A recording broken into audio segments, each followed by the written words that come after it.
The Atlantic in early 1943 was a graveyard in motion. Convoys stretched across the endless gray, their wakes carving white scars through steel-colored seas. Beneath them, unseen, the hunters waited. German U-boats, sleek and patient, listening through hydrophones for the faint hum of propellers. Above, the wind tore through the rigging and radar masts. It was a war fought in sound and silence, in depth and deception. Every sailor aboard those merchant ships knew that the ocean could turn from calm to chaos in seconds. And for one convoy cook, it already had. He was not a commander, not a tactician, just a man assigned to keep the crew fed. But war has a way of turning ordinary men into innovators. On that frozen morning, when his ship shuddered from a near miss and the deck trembled beneath his boots, he saw something strange.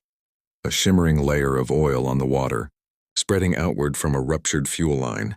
The sunlight caught it just so, bending the reflection of the sky into a blinding haze. For a brief moment, the submarine's periscope disappeared within the glare, and in that fleeting illusion, the cook saw something more than an accident.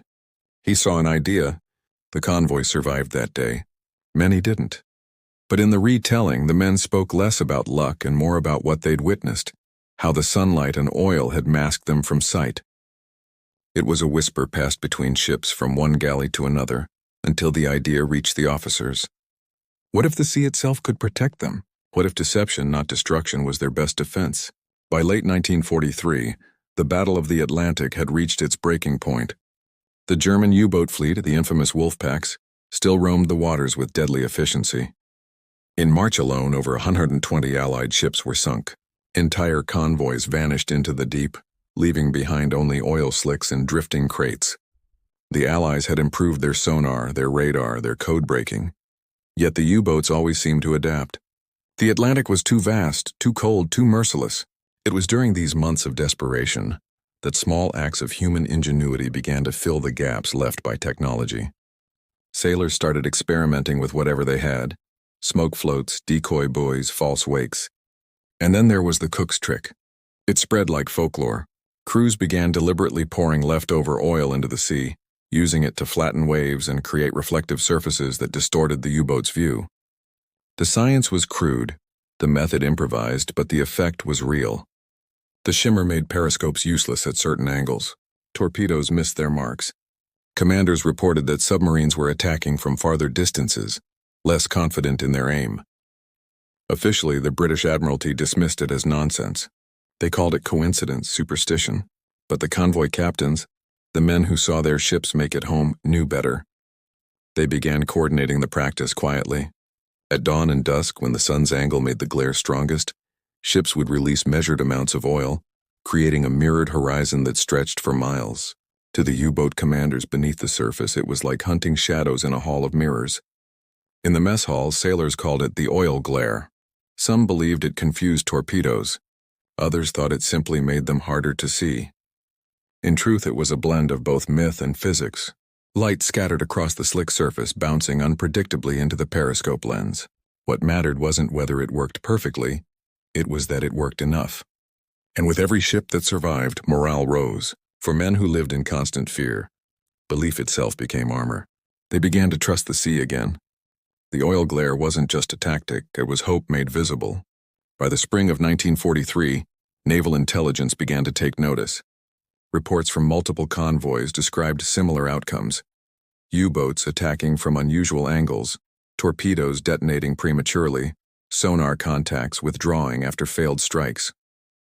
The data suggested something had changed. Scientists at the Admiralty Research Laboratory in Teddington ran tests using small oil pools and mirrored light. Their findings confirmed the sailors' intuition. Reflected sunlight could indeed obscure visual tracking through periscopes. The effect wasn't consistent, but it was measurable. A phenomenon born in panic had entered the realm of science. Meanwhile, at sea, the legend grew. Convoy captains adjusted their routes to catch the low sun. They experimented with timing, releasing oil just as the light broke the horizon. Some combined it with smoke screens, amplifying the deception. A few even mounted small mirrors near gun positions to reflect flashes of light into the distance, creating phantom ships that drew fire. It was war turned into art, crude, desperate, yet deeply human. For the German U-boat commanders, the ocean was changing. The clarity they once relied on was vanishing. Their periscopes, once precise instruments of death, now betrayed them. A glare on the lens could delay a shot by seconds, and in submarine warfare, seconds meant survival. Reports recovered from sunken U-boats described confusion and doubt. One commander wrote, "The surface is a mirror, no distinction between wake and wave." Another lamented, "The enemy hides in his own reflection." In those lines lay the beginning of the end for the U-boat's dominance. Confidence eroded. Hunters hesitated. The myth of the invincible wolf pack began to crumble. The turning point came in mid-1943, when a convoy codenamed HX-239 crossed the North Atlantic under clear skies.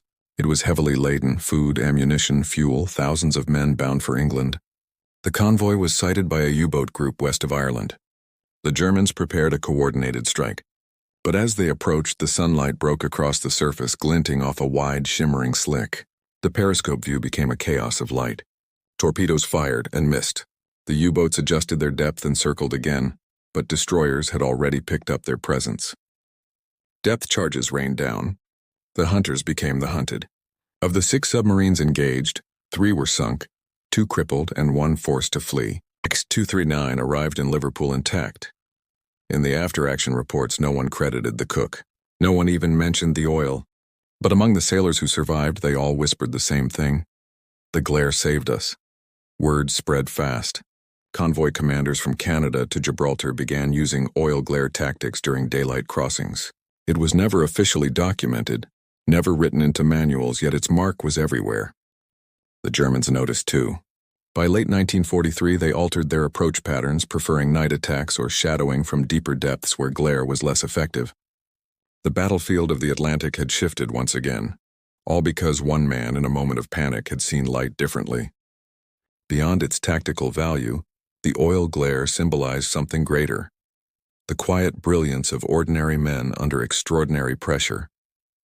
The war's grand strategies, the codes, the machines, they all depended on moments like this. The ingenuity of a cook, the courage of a gunner, the instinct of a captain. Together, they formed the invisible fabric that held the Allied effort together. By 1944, as radar and escort carriers began to dominate the seas, the days of the U-boat wolfpacks were numbered. The Allies had turned the tide. Yet even as new technology took over, the old habits remained. Some convoys continued using oil glare through the final months of the war, not because it was necessary, but because it felt wrong to stop.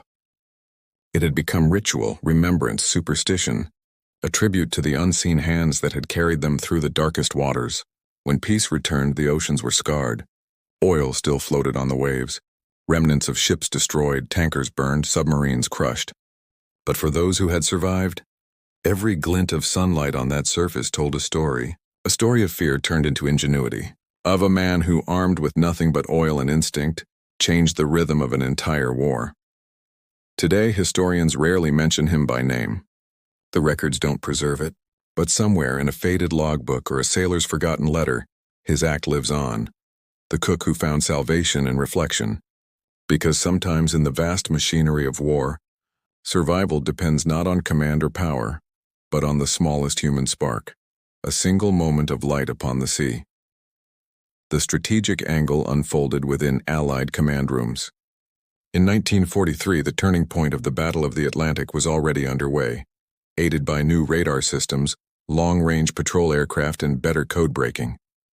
But small field innovations like the cook's trick played an invisible supporting role. Every additional ship that survived meant more supplies, more men, more momentum. Historians later noted that survival rates for convoys using reflective oil patterns rose marginally during the spring of 1943.